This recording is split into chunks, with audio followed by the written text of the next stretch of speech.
감사합니다.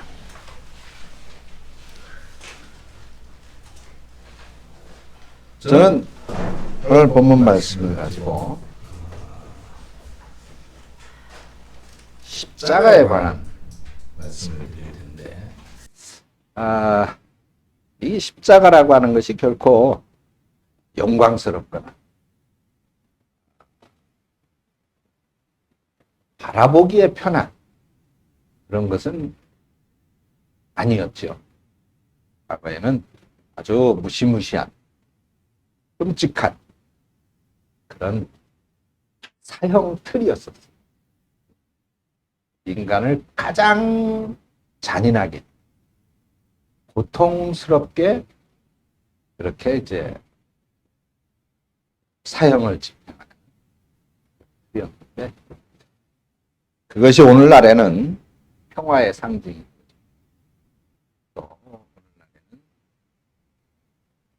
우리들 구원의 상징이 되었습니다. 비록 십자가라고 하는 것의 의미가 그런 과거에는 끔찍한 것이었을지라, 오늘은 이 말씀을 듣고 여러분들이 행복하기를 바랍니다. 여러분들이 좀 신앙생활을 예수 믿기를 잘했다, 교회 가는 게 즐겁다,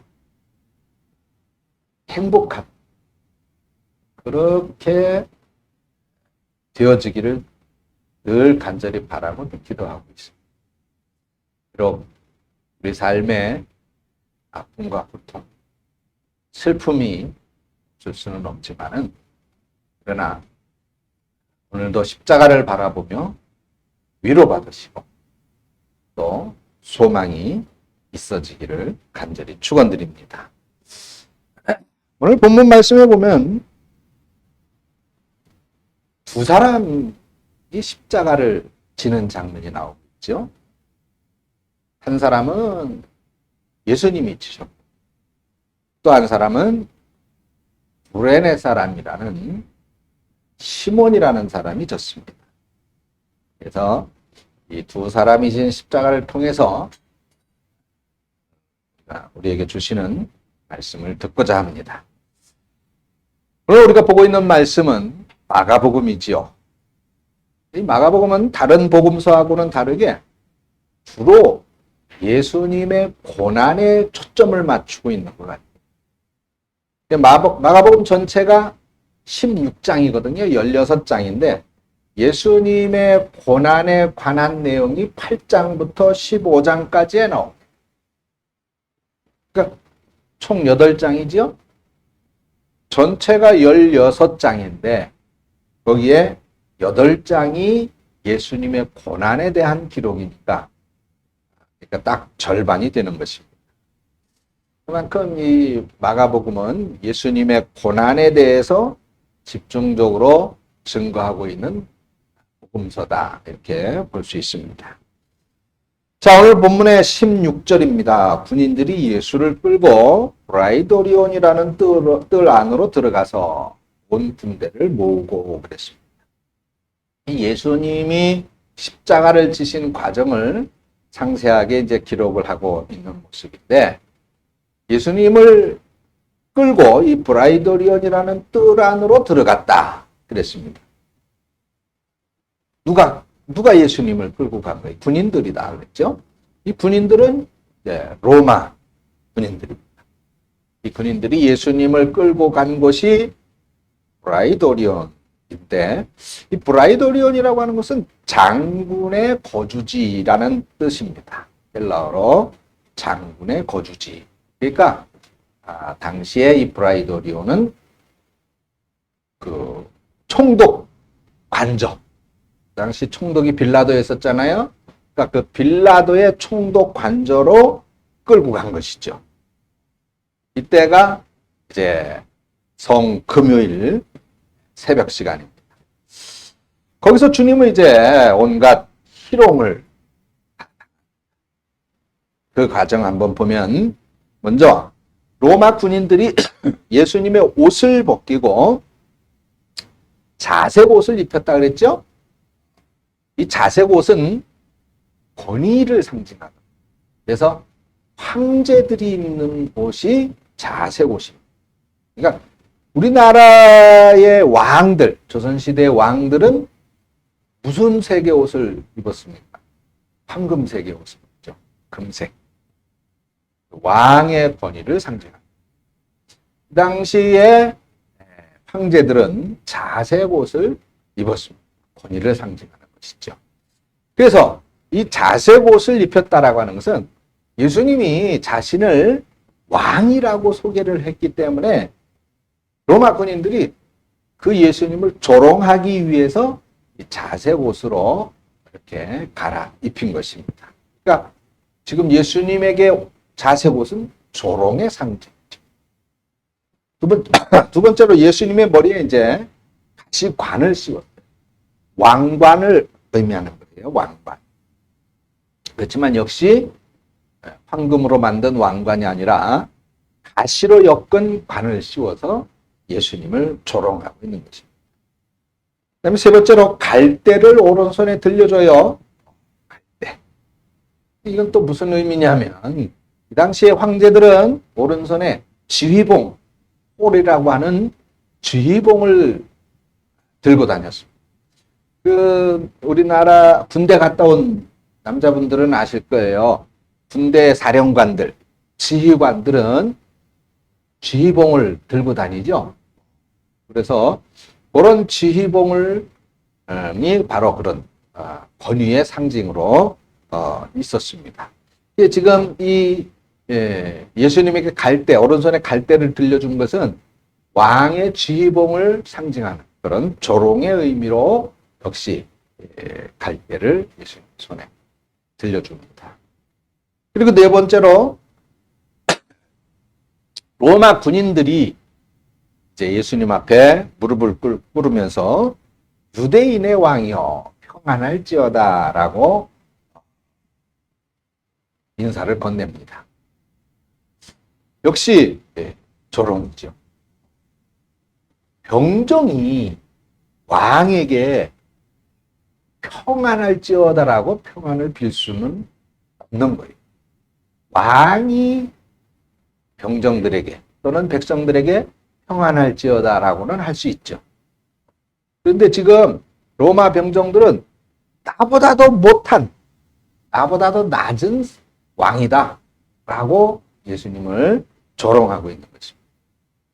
그리고 다섯 번째, 예수님에게 침을 뱉고 그리고 그 들려줬던 갈대를 빼앗아서 예수님의 머리를 조롱하듯이 또 그렇게 툭툭 치는 장면이 있습니다. 그리고 여섯 번째로 그 자색 옷을 다시 벗기고 원래 옷으로 갈아입혀요. 그리고는 십자가를 지우고 골고다 언덕으로 향하여 가게 합니다. 이것이 정말로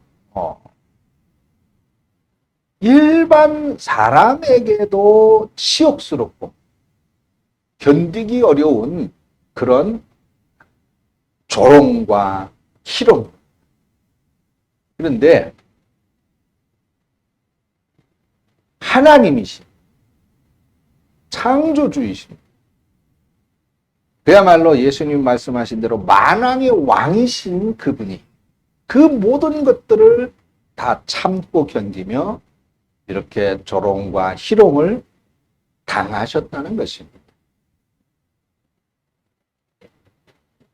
아까 말씀을 드린 것처럼 십자가의 처형은 원래 이 페르시아에서 시작이 됐어요. 사람을 어떻게 하면 가장 오랫동안 고통스럽게 죽게 할 수 있을까? 그래서 고안해낸 것이 바로 이 십자가의 형벌입니다. 너무 끔찍하기 때문에, 사람을 너무 고통스럽게 죽게 하기 때문에 정작 로마가 이 페르시아의 십자가 형법을 받아들이기는 했는데 로마 국민들에게는 이 형벌을 주지 않았어요. 그리고 기타 식민지에 아주 극악한 그런 범죄자들에게 이 십자가형을 내렸는데, 이 십자가형은 모든 죄 중에서는 이제 세 가지 범죄 행위에만 또 특별히 이 십자가형을 내리게 됩니다. 그 세 가지의 경우는 먼저 첫째, 도망갔다가 붙잡혀온 노예에게 이제 십자가형을 내리게 됩니다. 그리고 두 번째로는 국가 반역죄. 국가를 전복시키기 위한, 그러니까 우리나라가 식민지 시절에, 일제 식민지 시절에 뭐 독립운동을 하다가 뭐 잡혔다. 그런 경우에 그런 국가 반역죄에 십자가형을 내리고, 그리고 세 번째가 이제 사람을 죽였을 때 살인자에게 이 십자가형을 내리게 됩니다. 그런데 예수님은 지금 이 세 가지 중에 하나도 해당되지가 않아요. 그렇죠? 빌라도가 예수님을 그 군중들이 끌고 와서 십자가형을 요구하면서 막 외치고 있을 때, 빌라도가 처음에는 예수님, 나는 이 사람에게서 십자가형을 내릴 만한 죄를 찾지 못했다라고 말을 하잖아요. 지금 빌라도는 예수님에게서 이런 끔찍한 십자가형을 내릴 만한 죄를 찾지 못했던 거예요.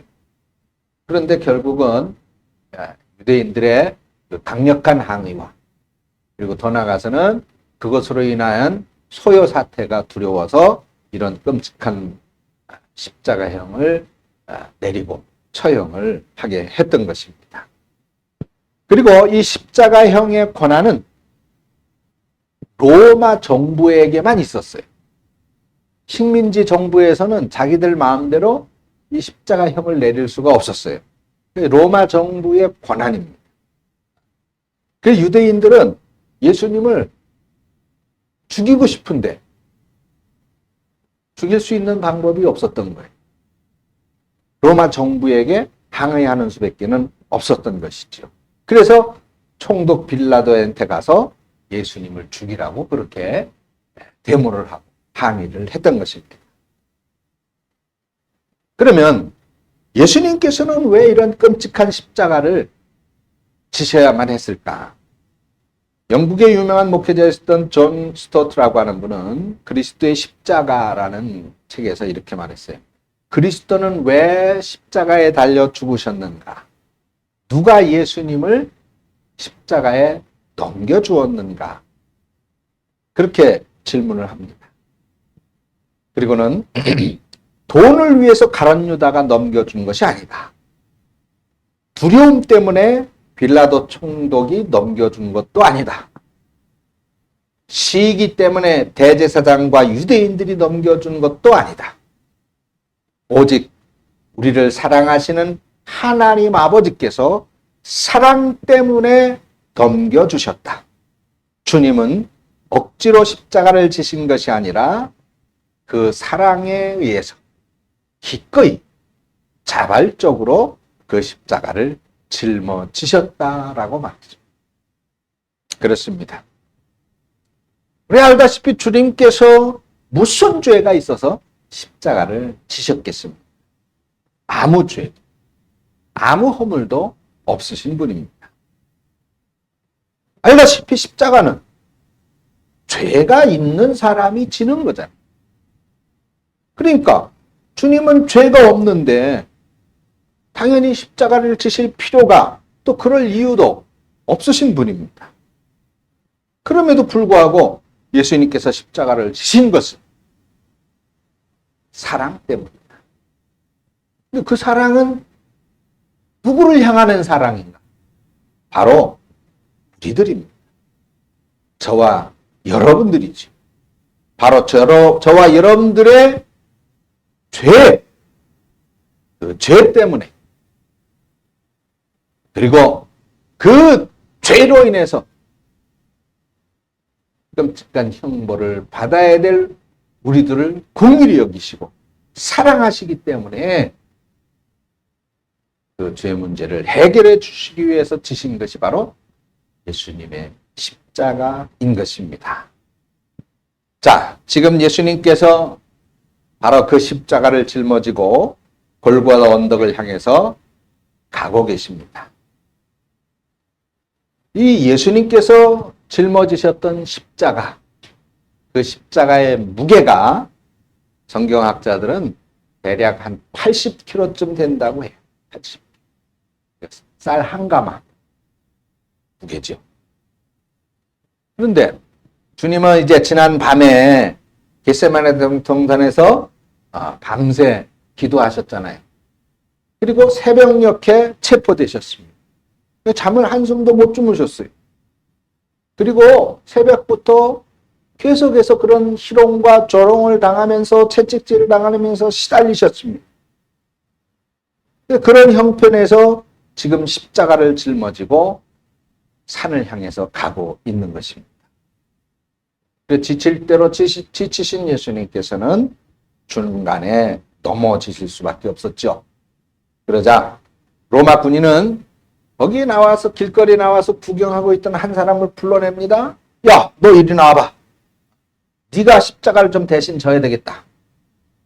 바로 그 사람이 구레네 사람 시몬이었던 것입니다. 지금으로 말하면은 아프리카 리비아의 사람입니다. 그 리비아의 수도 트리폴리인데 그 트리폴리 근처에 구레네라고 하는 지역이 있었습니다. 바로 그곳에 살던 사람이에요. 그러니까 이 사람은 흑인이었던 거죠. 피부가 검고 귀골이 장대하고 아마 힘께나 좀 쓸 법한 그렇게 생긴 사람이었던 것 같아요. 허약하고 힘이 없는 사람을 불러내가지고 그 무거운 십자가를 대신 지라고 하지는 않았지 않았겠습니까? 그래 이 구레네 사람 시몬은 억세게 재수 없게 그 누구도 지기 싫어하는 꺼리는 그 십자가를 지게 된 것입니다. 자, 그럼 이 구레네 시몬이라고 하는 사람 좀 더 우리가 한번 알아보겠습니다. 이 구레네는 아까 아프리카 리비아라고 하는 나라의 어느 지방의 작은 도시라고 말씀을 드렸는데 이 시몬이라고 하는 이름 이거는 자 시몬 그럼 언뜻 유대 이름인데 그죠? 그렇게 생각하실 거예요. 그렇습니다. 아프리카 사람들에게는 시몬이라고 하는 이름을 잘 쓰지 않아요. 거의 쓰는 일이 없습니다. 유대인들이 흔히 사용하는 이름인 거예요. 그래서 아마 추측하건대 이 구레네 사람 시몬은 유대인 어머니와 아프리카 흑인인 아버지 리비아 사람 사이에 태어나서 그래서 이 유대교를 받아들이고 믿고 있었던 그런 사람이었을 것으로 추측을 합니다. 그래서 이 유대교를 믿고 있었기 때문에 다른 유대인들처럼 아마 거기 그날도 자기 어머니하고 같이 있었을지 모르겠어요. 그 십자가를 지는 그 자리에. 유월절을 지키기 위해서 이 아프리카 구레네로부터 예루살렘을 온 것이거든요. 그러니까 아마 자기 어머니하고 같이 왔겠죠. 그리고 예수님이 그 십자가에 이렇게 지고 가신다는 소문을 듣고 구경하러 나온 거예요. 그런데 그 구경하다가 얼떨결에 로마 군인들의 눈에 띄어가지고 주님 대신에 십자가를 지고 골고다 언덕까지 올라가게 된 것입니다. 자, 그런데 오늘 우리가 눈여겨봐야 될 한 부분이 있습니다. 21절에 보세요. 억지로라는 말. 억지로. 마태복음 27장 32절에도 이 장면이 언급이 되어져 있는데 이렇게 기록되어져 있습니다. 시몬이란 구레네 사람을 만나매 그에게 예수의 십자가를 억지로 지워 가게 하였더라. 마태복음에 있는 말씀. 억지로. 이 구레네 시몬이라는 사람이 아우 예수님이 불쌍해 보여. 너무 힘들어 보여. 그래서 내가 대신 짊어지겠습니다. 자원한 것이 아니에요. 그렇죠? 억지로. 이거는 강제로 끌려 나왔다는 얘기입니다. 아마 이 시몬이 처음에는 강하게 반발했을 거예요. 왜 내가 그걸 져야 됩니까? 그 끔찍한 십자가를 왜 나한테 지라고 그럽니까? 내가 왜 그걸, 죄인도 아닌데 그걸 져야 됩니까? 반발했겠죠. 그러나, 그 당시 로마 군사들은, 로마의 군인들은 식민지에서, 유대에서 거의 법이었잖아요. 누가 그 명령을 어기겠습니까? 그러니까 로마 병사들의 강압에 의해서 억지로 십자가를 지게 됐습니다. 여러분, 우리가 인생을 살다 보면 바로 이 구레네 시몬처럼 억지로 해야 될 때가 있습니다. 어떻게 보면 세상에서는 우리가 자원해서 하는 일보다 마지못해서 하는 일들이 더 많아요. 예를 들면 아까 군대 얘기했습니다. 우리 대한민국 남자들은 특별한 문제가 없는 한 다 군대 가야 돼. 좋아서 가는 사람이 어디 있어? 억지로 마지못해 가야 돼. 그게 싫어서 군대 안 가고 도망갔다가는 신세 망치는 거예요. 평생 동안 병역 기피자가 돼가지고 도망 다녀야 돼. 취직도 제대로 못하게 됩니다. 불행한 삶을 살 수밖에 없는 거예요. 학생들도 마찬가지지요. 여러분 학교 다닐 때 나는 정말 공부가 재밌어. 나는 공부가 즐거워. 공부하는 게 행복해. 그러면서 공부했습니까? 억지로. 하기 싫어도 억지로 했어요. 중간고사도 기말고사도 얼마나 싫었습니까? 억지로 했잖아요. 다 재밌었어요? 나만 억지로 했나? 억지로 했어요. 직장 생활도 그래요. 우리 아들은 주일 밤만 되면 한숨을 푹푹 쉬어요. 왜 그러냐? 그러니까 내일 출근해야 되잖아요. 출근하기 얼마나 힘듭니까? 직장, 특히 마음이 안 받는 직장 상사가 있으면 얼마나 스트레스 받고 힘들어요. 그런데 그렇게 힘들어도 직장 그만두지 말아야 됩니다. 정말 요즘 같은 불경기에는 직장 그만두면 정말 직장 잡기 힘들어요. 살아가기 힘듭니다. 그러니까 억지로라도 다녀야 되는 거예요, 직장. 이렇게 우리가 살다 보면 좋아서 자원해서 하는 일보다 억지로 하는 일들이 훨씬 많더라는 거예요. 그런데 우리 믿음 생활도 마찬가지입니다. 믿음 생활도. 내가 원하는 대로 믿음 생활하는 겁니다. 내가 원하지 않는 방향으로 믿음 생활할 때가 교회 오는 것도 그렇죠. 처음에 제가 그랬죠. 우리 성도님들이 교회를 다니면서 교회 오는 게 즐겁고 신앙생활 하는 게 참 든든하고 행복하고 여러분들이 정말 잘 되기를 늘 간절히 기도하고 바란다. 마찬가지. 그래요. 여러분들이 신앙생활 즐겁게 행복하게 그렇게 신앙생활 할 수 있기를 주님의 이름으로 축원합니다. 근데 억지로도 괜찮아요. 억지로도. 왜 그러냐면 지금 우리가 교회 오는 거, 출석하는 거, 신앙생활 하는 거, 봉사하는 거 내가 하고 싶어서 하는 것입니까? 아니면 정말 어쩔 수 없어서 하는 것입니다. 어쩔 수 없이 끌려 나오기도 하고 어쩔 수 없이 해야 하기도 하고 그런 경우도 있을 것입니다.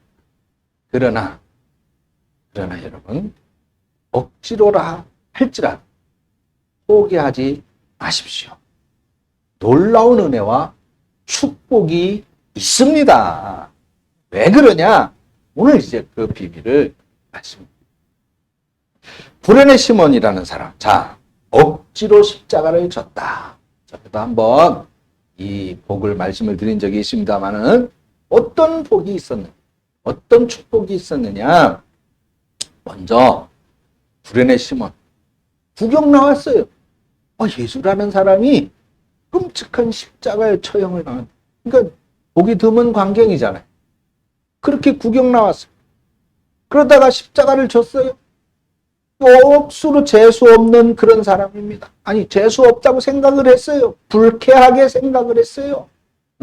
아니, 저 양반 십자가인데 왜 내가 져야 되는가 생각했습니다. 그런데 그는 전설에 의하면 예수님의 십자가를 지고 골고다에 올라가 예수님의 십자가에 죽으시는 장면까지 목격한 후에 예수님을 구주로 영접했다는 것입니다. 구원받았다는 것이죠. 억지로 졌는데 구원의 복이 임하였습니다. 십자가가 저분의 십자가가 아니라 내가 져야 할 십자가였구나를 깨닫게 됐다는 것이죠.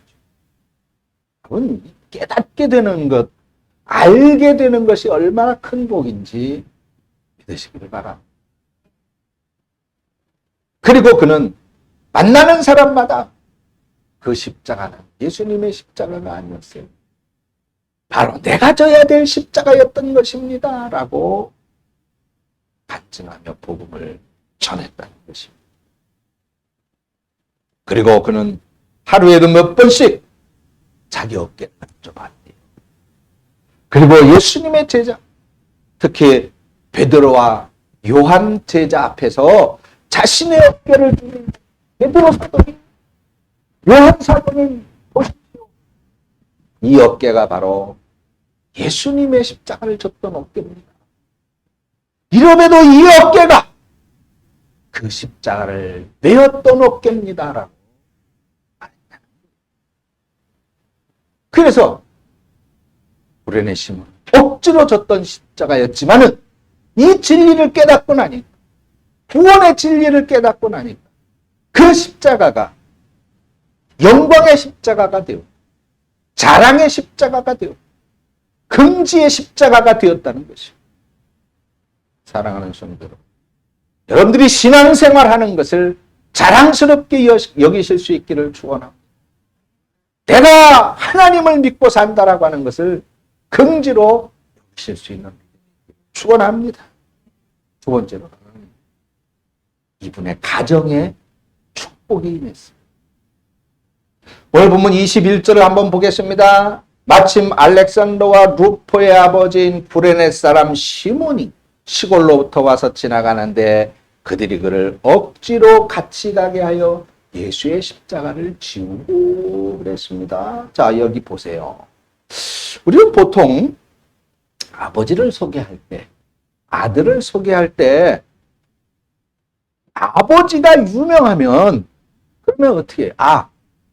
누구누구의 아들입니다. 이렇게 소개를 하겠죠. 아버지가 유명하면 예를 들어서 문재인 대통령 여러분들 다 아시잖아요. 그러면 저를 소개할 때 내가 예를 들어 문아무개입니다. 이렇게 소개하는 게 아니라 문재인 대통령의 아들 누구입니다. 라고 소개하면 사람들이 금방 이해를 하고 알아듣겠죠. 반대로 아들이 유명하면 아버지를 소개할 때 유명한 그 아들을 대면서 이 사람은 누구누구의 아버지입니다. 이렇게 소개를 합니다. 그렇죠? 자, 그렇다면 오늘 본문 21절에서 불연의 시몬을 어떻게 소개하고 있는가 보세요. 이 사람 불연의 시몬은 알렉산더와 루포의 아버지라고 소개하고 있어요. 그럼 알렉산더와 루포는 누굽니까? 불연의 아들. 억지로 십자가를 졌던 이 구레네의 아들인데, 그러면 알렉산더와 루포의 아버지입니다. 이 얘기는 알렉산더와 구레네 시몬의 아들인 알렉산더와 루포가 굉장히 유명한 사람이 됐다는 얘기. 그렇죠? 굉장히 유명한 사람이었기 때문에 그들의 아버지다라고 소개를 했을 때에 구레네 시몬이 더 사람들에게 인정을 받을 수 있게 되는 거예요. 그러니까 자, 이 알렉산더와 루포가 대단히 유명한 사람이 되어졌다. 이후에 구레네 시몬이 낳은 아들들이. 그 로마서에 보면은 또 대단한 장면. 로마서 6장 13절에 보니까 자, 알렉산더와 루포도 대단히 유명한 그런 사람들이 되어졌는데, 로마서 16장 13절에 보니까 주 안에서 택하심을 입은 루포와, 이거 시몬의 아들이죠? 루포와 그 어머니에게 문안하라. 그 어머니는 누구예요? 시몬의 아내. 구레네 사람 시몬의 아내입니다. 그 어머니는 곧 내 어머니니라. 지금 누가 그러는 거예요? 바울 사도가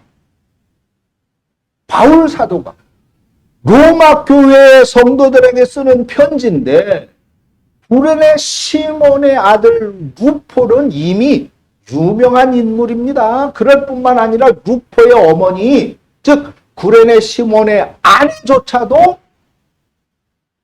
대단한 여인이었던 거예요. 바울 사도가 구레네 시몬의 아내를 내 어머니라고 부릅니다. 내 어머니. 위대한 바울 사도가 시몬의 아내를 내 어머니라고 부릅니다. 얼마나 영광스러운 이름을 얻게 된 것입니다. 그러니까 구레네 시몬의 가정은 이미 초대교회에서 대단한 영향력을 끼치고 있는 대단히 유명한 그런 분들이었고, 바울의 선교 사역에서 빼놓을 수 없는 중요한 분들이었던 것입니다. 그래, 구레네 시몬의 온 가족들이 이렇게 초대교회 안에서 존경받고 있었습니다. 이런 사실이 우리에게 주는 교훈이 뭡니까? 아버지 한 사람의 영향력이 이렇게 컸다는 것입니다. 구레네 시몬 그 한 사람, 억지로 십자가를 졌던 그 한 사람, 억지로 십자가를 진 그것 때문에 그 아들들이 그렇게 잘되고 유명해. 그 어머니가 심지어 바울 사도에게까지 존경받는, 어머니라고까지 존경받는 그런 여인이 되는 그런 훌륭한 축복이 임했다는 것입니다. 여러분, 인도의 성자인 썬다싱이라고 하는 분의 이야기, 너무나도 유명한 이야기죠. 다 잘 알고 계시죠. 친구와 함께 히말라야 산을 이제 넘어 건너편으로 가는 중인데, 얼마나 높은 산입니까? 그리고 눈까지 잔뜩 쌓여있는 그런 추운 날, 한참 가다 보니까 어떤 사람이 추위에 떨고 있어요. 그래서 이 사람을 어떻게 할 건가? 썬다싱은 여기에 이 사람을 부축해서 함께 산을 넘도록 하세. 그러니까 친구는 이 사람아, 지금 이 눈보라의 추위에 나 한 몸 건사하기도 힘든데 저 사람을 어떻게 둘러매고 갈 수 있단 말인가? 저 사람이 이미 틀린 것 같더니 우리끼리 가세. 그러는 거예요. 결국 그 친구는 먼저 혼자 가버립니다. 그리고 썬다싱은 죽어가는 그 사람을 부축해서 힘겹게 산을 넘어가고 있었죠. 얼마 안 가서 보니까 길 옆에 한 사람이 얼어 죽어 있습니다. 가서 보니까 먼저 혼자 살겠다고 갔던 친구. 그렇지만은 썬다싱은 그렇게 억지로라도 힘들게 그 나그네를 부축해서 간 결과 땀이 나서 결국 자기도 살고 나그네도 살게 되어졌다. 한 얘기를 더 드리겠습니다. 몽골의 징기스칸 이야기인데, 징기스칸 주위에는 이 징기스칸이 황제가 될 것이라고 하는 걸 믿고 끝까지 생사고락을 함께한 그런 몇 사람이 있다고 합니다. 대단한 그 지도자 주변에는 그렇게 헌신을 다해서 충성하는 그런 사람들이 있습니다. 그 징기스칸은 자신과 끝까지 생사고락을 함께 했었던 그들을 타르탄이라고 불렀다고. 타르탄. 그래서 징기스칸 황제가 된 후에 이 타르탄들에게 몇 가지 특권을 부여했다고 합니다. 첫째는 타르탄들은 언제든지 누구의 허락도 받을 필요 없이 황궁에 들어올 수 있다. 두 번째로는 전쟁이 나면 전쟁이 끝난 후 전리품 중에 가장 좋은 것을 선별해 가질 수 있다. 세 번째로는 이 타르탄들에게서는 세금을 걷지 않는다. 네 번째로는 사형에 해당되는 죄를 지어도 9번까지는 용서해 준다. 다섯 번째, 타르탄들은 나라 안에서 자기가 가지고 싶은 땅은 얼마든지 가질 수 있다. 여섯 번째, 이 5가지의 권리가, 타르탄들의 이 5가지의 권리가 4대까지 보장된다.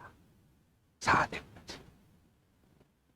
여러분, 몽골 제국의 징기스칸에게 헌신을 해도 이런 특권이 주어졌는데, 하물며 모든 만물의 주관자가 되시는 하나님께 억지로라도 헌신을 한다면 얼마나 큰 은혜와 축복이 주어지겠느냐는 말입니다. 여러분, 무슨 열매를 거두고 싶습니까? 억지로라도 거두고 싶은 그 씨앗을 심으시기 바랍니다. 씨앗을 심지 않고는 열매를 거둘 수 없습니다. 무엇을 얻고 싶습니까? 힘이 들어도 얻고 싶은 그 씨앗을 뿌리시기 바랍니다. 물론 억지로 십자가를 지다 보면 부담스러울 수 있습니다. 힘들 수 있습니다.